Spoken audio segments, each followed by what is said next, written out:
Hi. Okay, so now that you've probably looked at all the introduction videos and you understand the mechanics of aesthetics, we're going to move into the application. And these next series of lectures are designed to help you be able to do it, and in doing it, you'll learn it. Okay, so to begin, for example, you're going to do your shot by shot. This is how to do the shot by shot and how to learn media aesthetics. Because you understand that film is a visual medium, so you have to be able to make picture, right? It's thoughts in the ether coming through the artist and the team and then to the viewer, and you're trying to make a visceral connection with something we can't even touch. It's beautiful. Okay, so anyway, so the categories you're going to be looking at when you assess your films or your scenes are these. Okay, you want to look at the overall theme. What's the genre? Is it an indie film? Is it a high budget Hollywood drama, dramedy, blah blah blah blah? And what is that? How does that translate by mood? Okay. So knowing that's going to inform every other decision you make from there. And film is just one long series of decision making. Okay, so now that you've understood the mood and the theme, you consider production value. That's the second thing when you're doing this. Okay, so production values. What colors were chosen? What palette?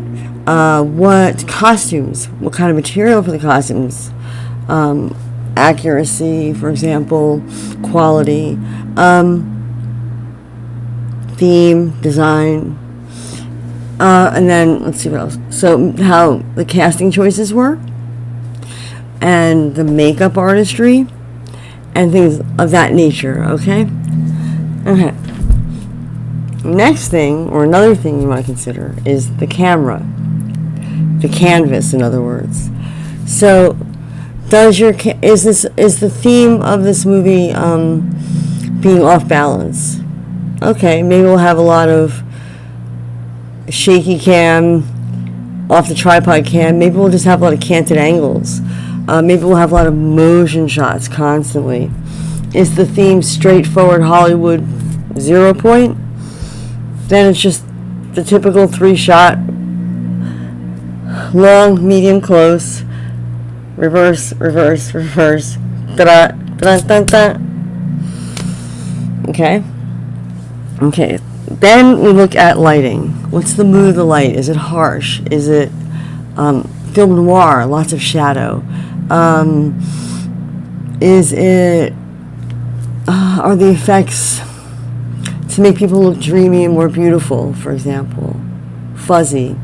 How much time is spent lingering on objects in the frame?